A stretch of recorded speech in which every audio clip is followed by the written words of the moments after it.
Shutterstock Music.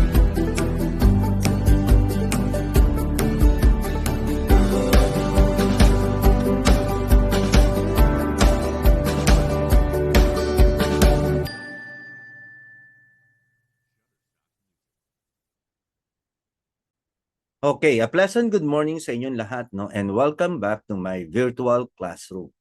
Okay, sa subject natin na auditing in CIS environment, nasa lesson 7 na tayo. At ang ating pag-uusapan ngayong araw ay yung data structure and CAATs for data extraction. Okay, this is part 1 muna dahil kasi mahaba yung ating pag-uusapan ngayong araw. Ha? Okay, so let's start. Now, ibigay din natin yung ating mga lessons, no? Yung mga nakuha na at yung mga kukunin pa, no? Kung inyong matatandaan, no, yung sinimulan natin yung ating subject sa introduction, no, ng mga auditing concepts like yung assurance and internal control. Now, doon sa pangalawa naman, yung auditing the IT governance control. Now, pangatlo, yung auditing the database system. Yung pang-apat, yung system development and program changes. Now, yung pang-lima, transaction processing and financial reporting overview, no? And then yung pang-anim, yung computer audit tools and techniques. Yung pang-pito, yung data structure and CAAS for data extraction, no? So ito nga, itong araw nito, yan ang i-discuss natin. At ang kasunod na niyan ay yung auditing the revenue cycle. Now, at least meron kayong idea what will be our coverage, no, para dun sa ating midterm, ha? Okay. Now, ibigay din natin yung mga different learning objectives sa pagtalakay natin dito sa ating lesson ngayong araw. Ay yung una, yung understand the data structure and the concepts, no, in relational database. Okay, yung pangalawa, know the different CAAT tools for operational efficiency and system documentation technique. So, yan yung part 1 natin, no? Ito naman yung part 2 naman natin. So, yung learning objectives number 3, understand the different CAAT techniques applied in information system audit. At yung pang-apat, yung know the generalized audit software o yung GAS. At saka medyo bitin yan di ba? Yung ACL, no? Yung audit command language, no? Okay, so yun yung ginagamit ng mga auditor, no? Kung retrieving o kaya kung nasa process na sila ng substantive testing, ha? Okay. Now, so simulan na natin, no?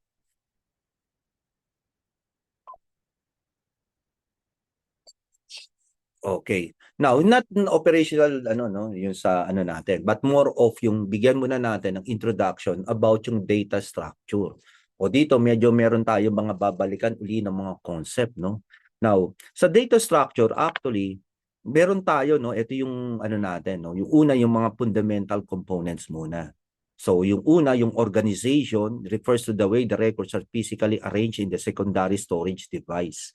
Now, kung paano ba ito na save, no? So, yung ibig sabihin, at paano nilalagay ngayon ng computer sa storage device, no? Yung mga file na na-save. Okay, meron tayong dalawang klase, no? Yung una, yung sequential file. Okay, kumbaga, yung pagse-save ng mga data o ng mga sabihin natin, ng mga information o records, ito ay sequential o baka pagkakasunod-sunod. So, yung random files naman kahit saan, di ba? So hindi nito binibigyan ng halaga kung dapat magkakasunod sila, no? These are stored without regard for the physical relationship to other records of the same file. Okay. Now, yung access method naman, class, paano naman nito nire-retrieve, no? Paano naman natin to i-retrieve yung mga data na na-save before? No, it is a technique used to locate the records and to navigate through the database or file. So meron tayong dalawa ding klase, ito yung direct access at saka yung sequential access method, no? Okay. Now, tandaan din natin yung structure natin, no?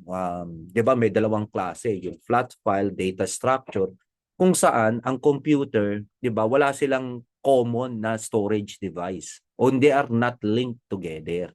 Kumbaga independent. Kunyari, yung isang desktop, independent from another desktop. Meron siyang sariling mga pinaglalagyan ng file. At ganoon din yung isang nabanggit na desktop. 'Di ba? May kanya-kanya, hindi nakalink. So that is yung flat file data structure.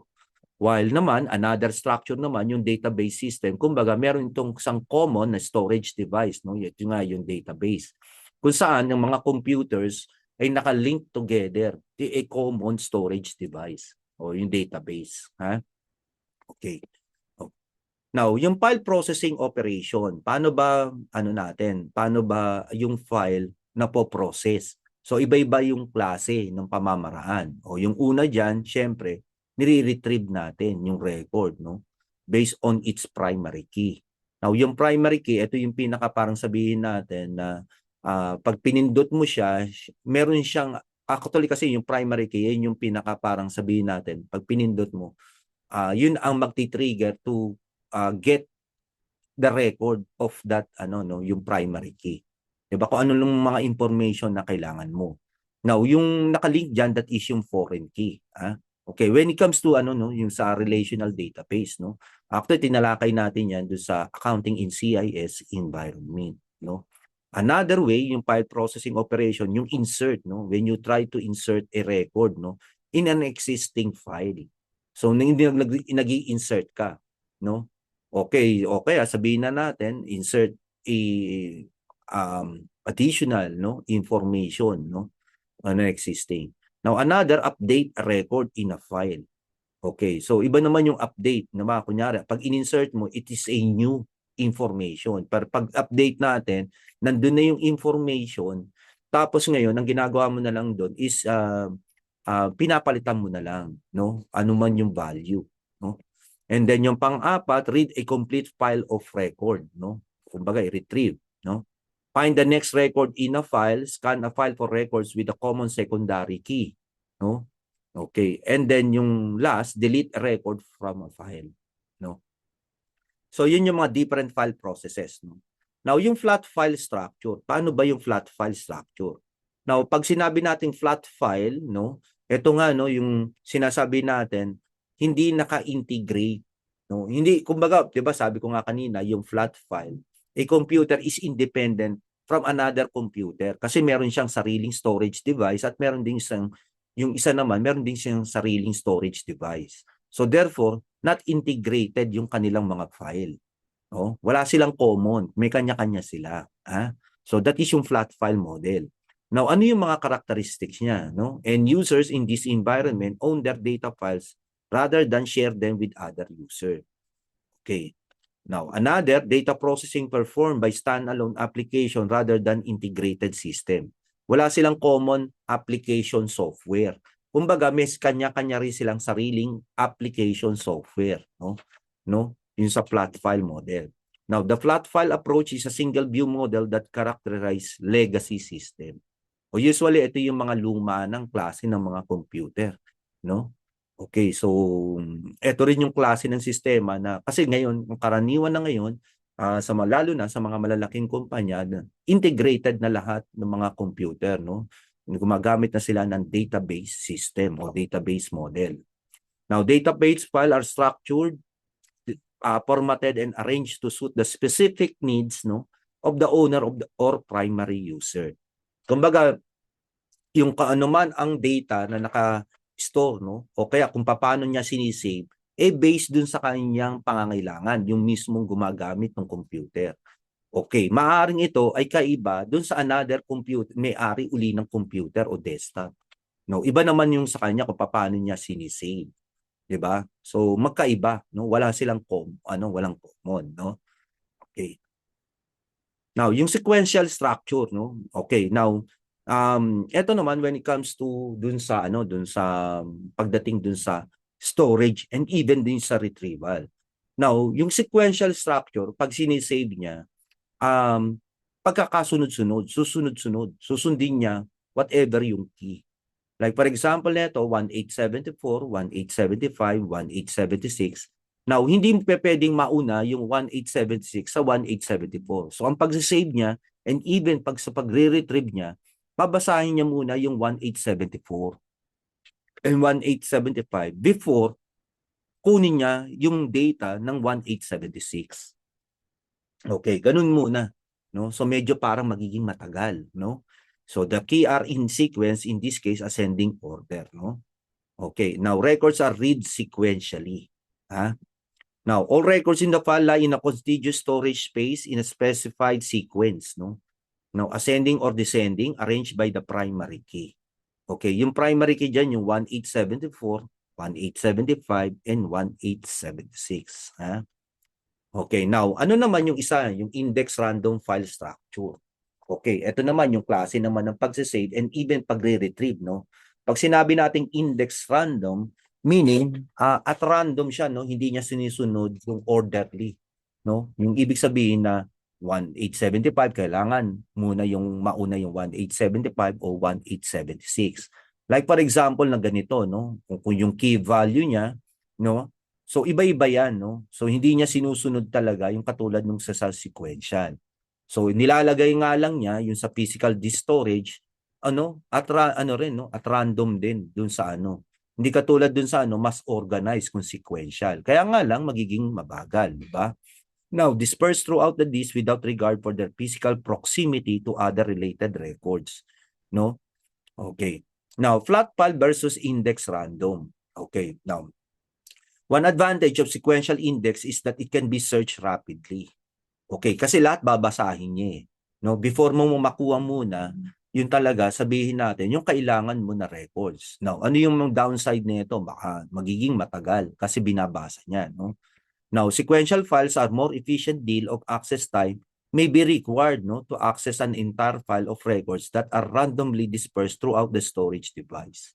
O yun nga yung isang ang downside niya. Kasi nga magiging matagal kasi kailangan niyang basahin muna yung mga naunang records no or file bago mo ma-retrieve talaga yung talagang specific file na gusto mong i-retrieve, no? Now, sa index naman, it is efficient use of this storage, no? Now, sa ano kasi nito, sa index random siya pero inaayos pa rin niya, ini-index niya, no? At the same time. Now, records may be placed whenever there is a space without concern of maintaining contiguous storage location. Now, ang ano nga lang nito, ang downside nga lang nito, yung random files are not efficient structure for operation that involves processing a large portion of a file. O yun nga lang yung isang downside niya. Ha? So parang hindi siya specifically na parang para do sa mga malalaking file, no? Now, ano naman yung virtual storage access method? Now, this is another method wherein yung mga records or file, they are temporarily stored in a virtual storage, no? Kumbaga parang nito highly technical. Kumbaga parang hindi mo niya ni-stored sa physical, kundi naka-store lang muna siya more of yung sa memory, no, ng computer, no? So for easy access bago talaga niya no. Now, cylinder index, no? Ayan, katulad nito, meron siyang 3,000 no. Kung kunyari, yung hinahanap mo is 2546 no, yung primary key, no, na file, no. So hahanapin niya doon sa cylinder na 300. Kumbaga parang naka-arrange no. And then after that, yung 3300 sa loob noon, hahanapin naman niya yung 2546. Now, meron ding meron ding key range no, 2300, 2400, 2500, 2600, 27, 28, 29 hanggang sa mapunta siya dun sa 33, no? So, okay. So, ayan, i-retrieve ngayon niya. Now, search track 99, no? Surface 3, cylinder 99, no? Sequentially, no? Okay. Now, used for a very large file that requires routine batch processing and moderate degree of individual record processing. Okay, so imbis na index file, ito yung ginagamit, no? Okay, so sa mga malalaking mga files, no? Sinisave and then nire-retrieve. Now, yung BSAM, no? Yung 3 physical component. Actually, 3, no? Yung index area, yung prime storage data, at yung overflow area. Kumbaga, ito yung component ng virtual storage access method. Ha? Okay, so yung 3 na yan, nakalagay yan dun sa index, prime area, and overflow, no? Okay. So, insert new record with key value 237. So, dito is i-access niya no yung sa prime area, no? Doon at yun niya ilalagay yung 237, ha? Accessing a record may involve searching the indexes, no? Searching the track of the prime data area. And finally, the overflow area. Okay, so may parang pagkakasunod lang. Nang katulad ng sequential, 'di ba? Doon sa sequential, babasahin niya yung mga nauna. Dito naman, ang binabasa niya, yung index kung saan nakalagay, tapos prime area, and then yung overflow, bago niya ma-retrieve. No? Okay. Now, periodically, the BSAM file must be reorganized by integrating the overflow records into the prime area and then reconstructing the indexes. Now, ang una, yung 'di ba yung accessing record, may involved indexes, no? Ang ano nito, class, kasi since tinitignan niya muna sa index yung file and then do sa prime area and then overflow area bago niya ma-access, no? So dito nag-slow down yung process, no? Yung process o slow down yung access and even the batch processing. Now, ang isang kasagutan para ma-address yung pag-slow down ng access ay maaaring ang gawin mo yung overflow area, okay, ay integrate mo do sa prime area and then you try to index, kumbaga ayusin, 'di ba? Kumbaga parang i-ano mo uli, pagsunod-sunurin para na sa ganun magiging madali ang searching. Now, kaya lang dito, ang downside naman nito, it will be time consuming, costly, and even a disruption in operation just to do yung process. No? So, ito naman yung downside. No? Now, yung hashing structure, okay, ito naman isang another way, no, parang doon sa pamamaraan para to retrieve the data easily, no, yung ano man yung kailangan mo. Now, ito yung hashing hashtag, 'di ba? 'Di ba kaya kayo naglalagay ng hashtag? Kunyari naglalagay kayo, nagpo-post kayo doon sa Facebook yung hashtag is for you to retrieve, no? Yung kunyari lahat ng anything na pinost, no, with the same team na kunyari hashtag graduation o lahat ng mga ano ng graduation na sabihin natin that you post ay mariretrieve mo kagad, no? Or sabihin natin any related na dun sa topic or theme na hinashtag ay lalabas kagad. So ganun din dito, no? So by hashing the structure. Okay, so key value being sought is 159.43. Now ano yung hashing technique, no? So prime na number or key, no? So yan inaano mo, nilalagyan mo ng hashtag, no? So therefore, mas magiging madali ngayon yung retrieval kasi hahanapin niya ngayon yung hinashtag mo, no? So sa cylinder 272, surface 15 and record 705. So hahanapin niya na kaagad yun, no? Yung hinashtag mo na yun, ha? Okay. So ayan, no? So the pointer kagad marirelocate kagad yung yung record, no? So magiging madali lang yung retrieval, no? Now, actually yung ano na yun, yung pointer, no? Actually yung sa ano natin, dun sa physical, dun sa storage natin, may pointer yan to retrieve yung data. Now, yung pointer structure, which is the example used to create a linked list file, no? Okay, ito ay para mahanap yung pointer. Kumbaga parang sabihin natin, ito yung pointer yung naghahanap mismo nung mismong file o yung hinahanap mo na i-retrieve. Now, this approach stores a field of one record address pointer on a related record. Now, the record in a type of file are spread over the entire disk without concern for their physical proximity with other related records. No? The pointer provide connections between the records. No? Okay, there are different types of pointer, no? Yung physical address pointer, no? Contains the actual disk storage location. Actually, yung location nito yung cylinder, no? Yung cylinder kasi yan yung kung saan nire-record, 'di ba? Yung parang kasing plaka yung hard disk eh. Before, no? Parang plaka siya, no? So doon yan nira-write, read and write. Okay, cylinder surface and record number needed by the disk controller. O yan. So yung physical address, actually ano niya, no, yung record. Ayan. Another type is yung relative address pointer, no? It contains the relative position of a record in the file, no?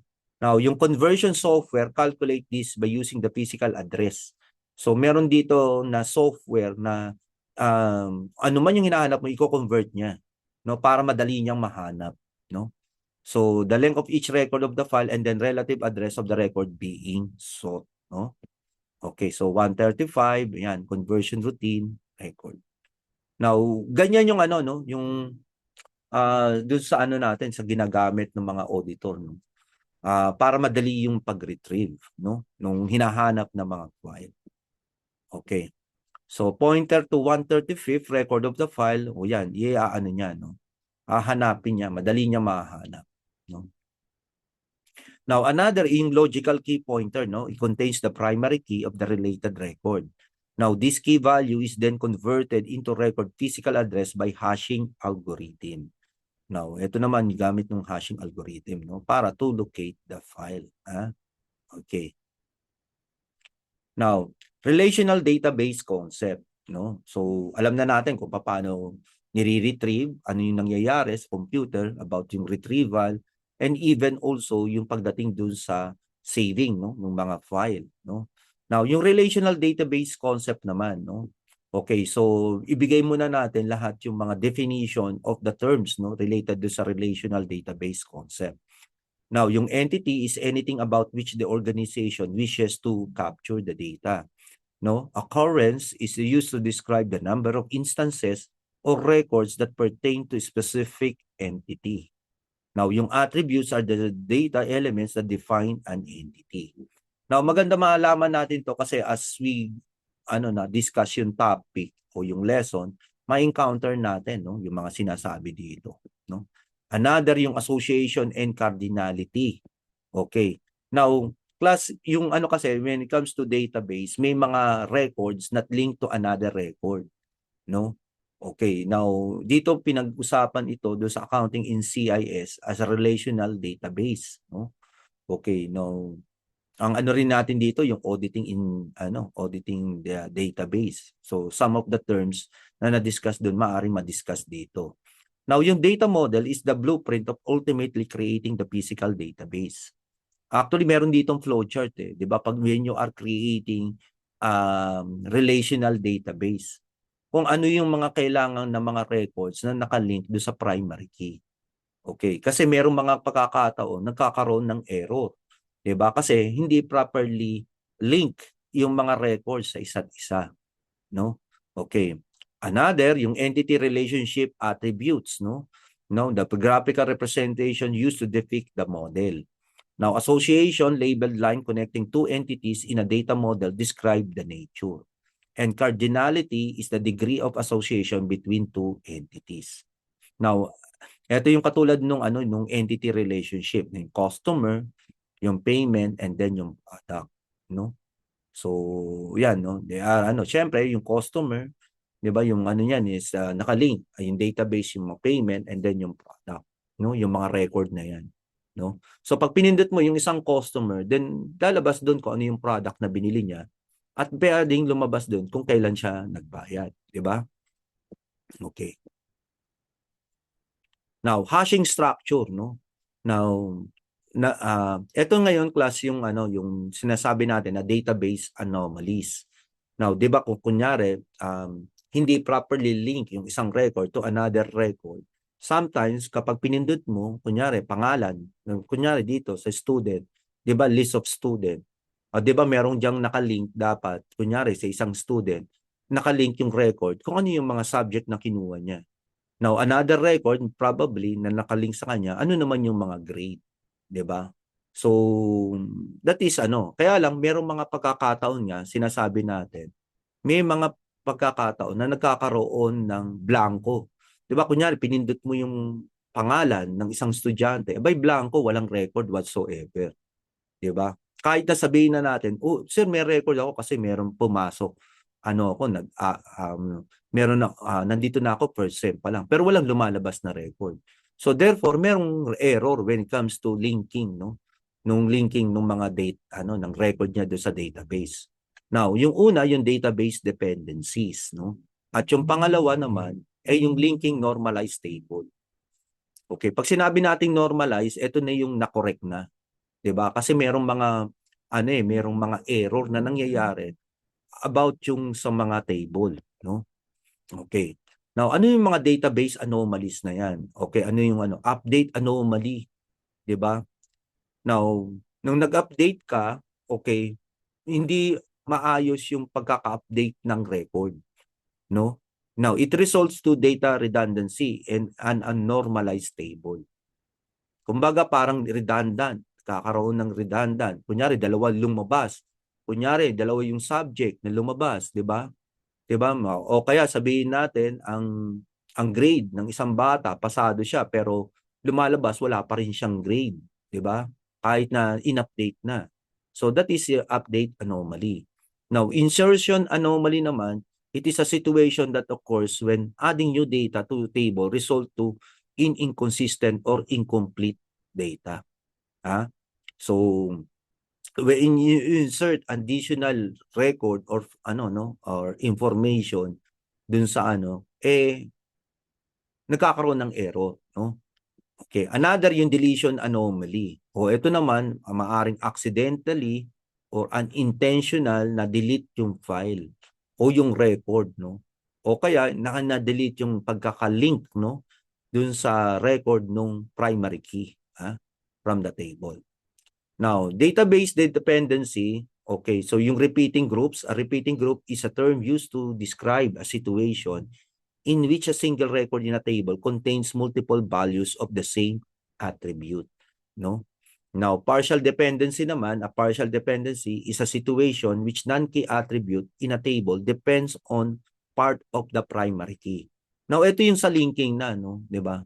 Ito yung Now, another, yung transitive dependencies, a transitive dependency is a situation in which a non-key attribute in a table depends on another key, non-key, no, attribute rather than on the primary key. Okay, now, yung linking normalized table, meron tayong 1:1 association, meaning one table to another one table. Parang ganun. No?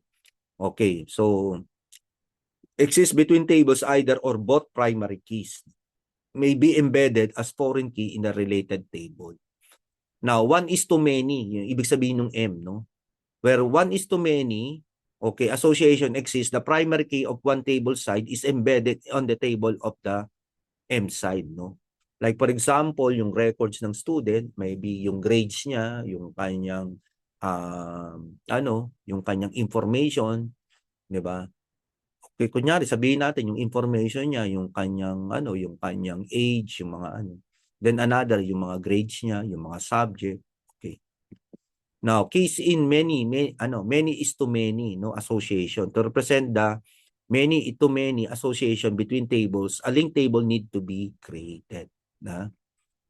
Okay. Now, designing relational database. Now, mahalaga to kasi meron ditong topic dun sa accounting in CIS environment kung saan gagawa ka ng another parang flowchart, no. To design yung relational database. Now, merong mga meron tong mga rules na kailangan na na sundin. Now, when it comes to designing relational database, meron tayong step by step na sinusunod. Una, i-identify muna yung mga entities na involved, no? Okay. Now, yung pangalawa, yung construct a data model showing entity association. Now, yung entity nito, kunyari sabihin na natin sa accounting, okay, maaring siguro do sa niya yung accounting do sa registrar, yung that is another entity, may record siya doon. So, yun, no, nakalink yun. Now, step 3, add primary keys and attributes to the model. Okay. Now, normalize the data model and add foreign keys. Pag sinabi nating normalize, ito yung tinatanggal natin kung ano man yung error doon, no? Doon sa doon sa ginawa na table, no? And then yung number 5, construct the physical database, no? And number 6, prepare the user view. Okay. Now, embedded audit module. Now, sa embedded audit module class, ito naman when it comes to dun sa dun sa mga database. Now, ano yung purpose nito, no?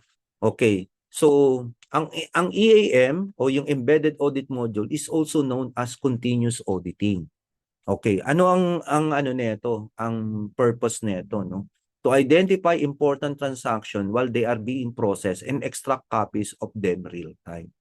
Okay, meaning na-audit mo na. Now, sometimes ang kina-capture lang nito, yung kunyari sabihin natin, actually inaano to parang um, inaano mo na yung ang kailangan mo lang, kunyari, example, ang kailangan mo lang material yung amount. Kunyari, sabihin natin 50,000 and above. So anything transaction na 50,000 and above, kina-capture niya yun. And then later on, yung auditor ay titingnan yun, no? Kumbaga parang they are subject to additional scrutiny, 'di ba? Pero meron ka ng mga transaction na maaari mong i-audit, no? Now, EAM is specifically program module embedded in a host application to capture the predetermined transaction. O, yun nga, yung nabanggit ko nga sa inyo. 'Di ba?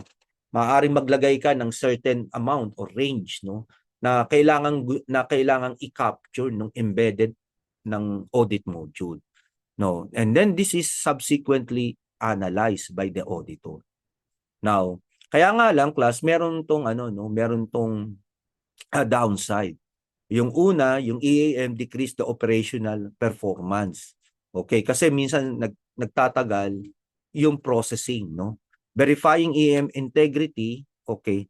So, ito ay hindi pwede yung embedded audit module kung ang ano, yung mismong application ay always subject to program maintenance. 'Di ba? So, yung ang mismong ano na lang nga, yung ginagawa ng embedded audit module, nagdi-decrease na ng operational performance. Okay, ibig sabihin yung bilis, no? Of yung bilis ng kumbaga yung proseso, 'di ba? Maaring kunyari, meron kang kunyari sa ano lang to, example lang to. Kunyari nagbebenta ka, 'di ba? Nagbebenta ka tapos biglang mag-aano yung EAM. Oh, hindi ko muna into ka muna sa pagbebenta kasi mayroong ginagawa. So that is one way to explain nga yung operational efficiency. Okay. Now, yun nga, yung level of program maintenance, no? Baka marami. Okay, nasa pangalawa na tayo, no? Okay, ito yung ano natin, no? Before tayo discuss natin yung number 3. Okay, ano muna natin? That is already part 2. Okay, tools and technique used in IT audit.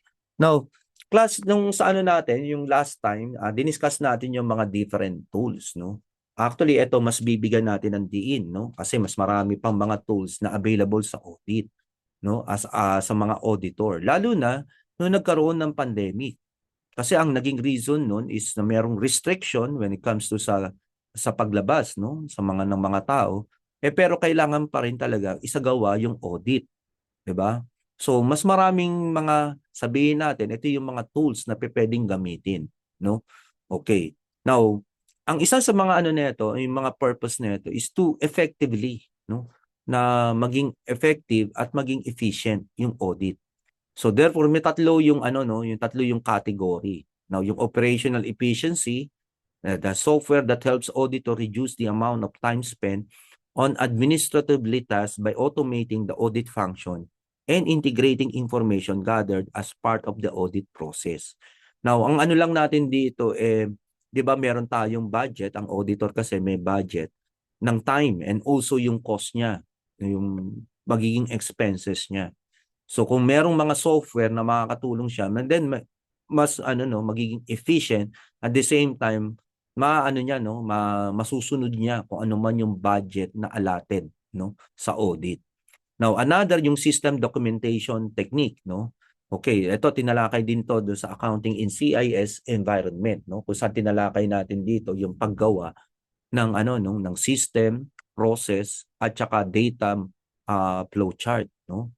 Okay, to document yung data, yung system and one step by step processes na nangyayari sa system.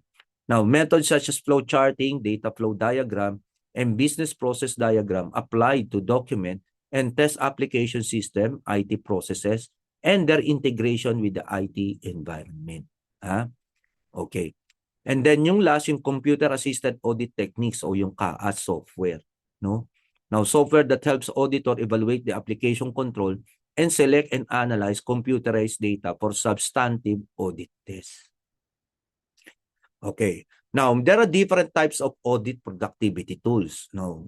Merong productivity tools that pertains to audit planning and tracking. Meron din para sa documentation and presentation. Okay. Another tool for communication. Another tool, set of tools, no, data management, electronic working papers, and groupware. At yung pangalima, yung resource management. Now, class, itong mga tools na ating tatalakayin dito, some are paid, no, and some are free, no. Now, syempre sabihin na natin yung mga paid, syempre, mas maganda yung kanilang mga features kaysa doon sa mga free, no. Now, yung audit planning and tracking. So, ito muna, no. Okay. Now, sa pagpaplano, actually, this is our ano no, yung mga sabihin natin nire-require. O kaya sabihin natin isa sa mga kailangan no, to be able to have a sabihin natin na meron kang software that will have ano no, capability talaga no for audit planning, no. Okay, yung tracking kasi class, that is ano, ibig sabihin natin malaman natin kung hanggang ano na yung ating ano na yung nangyayari, 'di ba? Asan na tayo? So ganun yung tracking, yung sinasabi dito. Now, ano yung mga kailangan, no? Ito yung mga features, no? Yung communication capabilities, yung progress tracking, 'di ba? Organization capabilities, scheduling, reporting, resource management, budgeting, integration, customization, and then yung software support. Ha? Just in case magkaroon ng problema, meron kang pagtatanungan ano yung pwedeng gawin, no? Okay. Now, ano yung mga software, no? Ito yung Asana. Okay, so that is a comprehensive project management tool that allow for task organization, progress tracking, and team collaboration, no? Okay, so ito yung ano, ang bawat software kasi may kanya-kanya silang sabihin natin to be different, no? May kanya-kanya silang parang strong points, no? Ano yung ano nila. Now, nasa inyo na, no? Kumbaga, as an auditor, nasa iyo na kung ano yung gusto mong piliin, no? Na nababagay talaga dun sa ano no, dun sa ano mo, dun sa pag-o-audit, no? Okay, so eto mga option lang, hindi naman kailangan lahat ay kunin ninyo. Kung ano lang yung parang ano sabihin natin na fit, no? Talaga dun sa iyong pag-o-audit. Now, another yung Trello. Okay, a visual project management tool using board, cards, and lists for task tracking and workflow management. Now, ClickUp naman, a versatile tool that can be used for project management, task management, and even audit management. No? And Todoist, no? A simple and effective task management tool for creating to-do lists, no? Setting deadlines, and collaborating on projects. And Notion, a versatile workspace that can be used for note-taking, project management, and knowledge management. No? So, that is yung para do sa planning. Okay, another yung communication and collaboration, no? Okay, for collaboration naman, ito naman yung Slack, no? A popular team communication platform for instant messaging, no? So wala na yung ano, 'di ba, yung sa group chat kayo, ito na mismo kasi ito parang kumpleto na, no? Nandun na makikita mo na kung ano na yung progress ng bawat isa, 'di ba? So madali yung ano, madali pag nagti-team meeting kayo, nakikita mo visually kung ano na yung nangyayari. Okay, file sharing and channel-based discussion. Okay, Microsoft Team naman, a visual project management tool using boards, cards, and lists for task tracking and workflow management. Now, Google Workspace suite, no, an online tools including Gmail, Docs, Sheet, Slides, facilitating collaboration and communication. Now, kumbaga ito kompleto na, no? Kasi meron ka nang nandun na yung data kung saan nilalagay mo sa Google Drive. Kaya nga lang, yun nga, no? Merong diyang mga certain limitation. Like for example, yung sa Drive, you can have only 15, no? Google Drive space, no? Dropbox naman, okay, a cloud storage and file sharing platform for seamless access, synchronization, and collaboration of files from any device. Now, etong Dropbox naman, class, free only for 15 GB, no? And if you exceed yung limit na yon, you will be asked to pay, no, pay for additional storage, ha? Okay. Another, eto naman, no, yung for time tracking and focus, no? Now, meron kasing mga ano na complete na, no? Complete na, kumbaga nandun na lahat, no? O ito, pero kung kunyari for time tracking and focus, toggle track, rescue time, and freedom suite, no? Okay, yung toggle track, a time tracking tool to monitor work time and identify areas for improvement. Now, yung rescue time naman, a visual project management tool using board, cards, and lists for task tracking and workflow management. Now, yung freedom naman, a suite of online tools including Gmail, okay, and slides, no? Parang ano rin. Now, another naman yung documentation and presentation, no? Okay, now for documentation and presentation, eto naman, no? Yung Microsoft Office, Google Docs, 'di ba? Kasi meron na 'to itong mga yung mga PowerPoint, okay, yung Google Slides, no? When you present na yung sabihin natin whatever yung findings, no, ng audit, no? So ito magagamit 'to. Tableau and Power BI. Okay, ito naman for data visualization. Like yung kunyari sabihin natin yung mga graphs, 'di ba? Okay, ito para malaman natin kunyari ilang beses nagkaroon ng sabihin natin nag-exceed. 'Di ba? Kunyari sabihin natin isa sa mga ano natin yung authorization. O ito yung number of times na hindi properly authorized, 'di ba? O ito yung mga documents na walang pirma. So makikita diyan through graphs, no? Okay, kung you want to present yung findings visually, no? Camtasia and Snagit naman for screen recording and video editing. Okay, just in case you want to present yung mga sabihin natin on a video, no? Kumbaga yung findings, no? Kumbaga i-record mo na lang and then iaano na lang, no? Ipi-play na lang. Now, MindMeister and Google, okay? Mind mapping and concept mapping, no? Okay. For communication naman, class, eto naman, no, Zoom, 'di ba? May mga pagkakataon kasi, class, na ang auditor may not be present, no? Pero kailangan niya nang i-present, no, yung kanyang findings. Like for example, nag-o-audit ka sa probinsya and then you want to present yung findings lalo na kung ito ay merong fraud, no? May natiso na and you want to to communicate um immediately, no? Whatever yung findings mo. Kaya lang kaysa bumalik ka ng metro ng lumipat ka, 'di ba? Pero kailangan na. Then this is one way para to facilitate, no, yung ganung klase ng situation, no? Now yung Zoom, no, for ease of use and comprehensive feature, no? Okay, ito yung para sa conferencing. Now Cisco Webex, no? Parang ding Zoom siya. Okay, but also provide range of features for virtual meeting, team collaboration, and webinars. No? Now, yung Google Meet, actually yun yung ginagamit natin. Okay, a platform for video conferences. Google Meet is a good for option for both individual and corporation. Okay, usually already using Google services. Now, may mga limitations din to, no? Like for example, the number of participants. Okay, okay, merong yung Zoom limit siya yung limit niya yung kanyang number of minutes na pwede mo, no, na magamit siya. So, yung Skype naman, ito yung old na to, no? It's an easy to use tool designed to support one-on-one conversation, group meetings, and online education. Okay. Now, another yung groupware, no, when it comes to data management. Now, ito yung data management class, electronic working papers and groupware.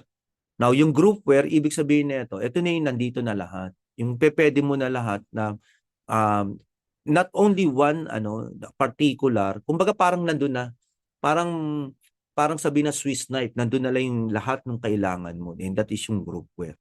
Now, ang example nito, class, yung yung Office 365, nandun na lahat, 'di ba? 'Di ba nandun na lahat, that is a groupware. O kaya yung Google Workspace, and that is an example din, no? So, electronic working papers, no, o EWPs also provide access to audit management to navigate remotely, no? Through audit files, no, identify audit work completed, sign off, and ready for review.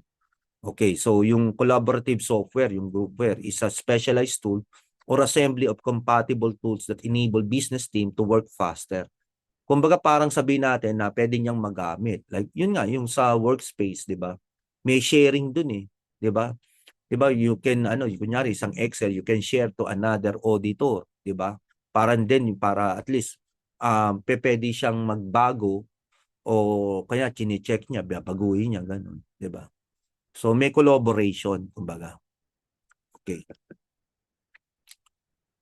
Now, yung resource management, a distributed workforce require a very informed and responsive management team that can gather and disseminate information quickly. Now, yung resource management, eto, kunyari, example, ang isang audit team, no? Kaya lang, iba-iba yung kanilang ino-audit. Kunyari, eto, nagpunta ito, kunyari sa Batangas to audit yung inventory. Eto naman, nagpunta kunyari sa ibang lugar. Pero ibig sabihin, you can still communicate because of the resource management. Diba? Nandun na rin yun. No?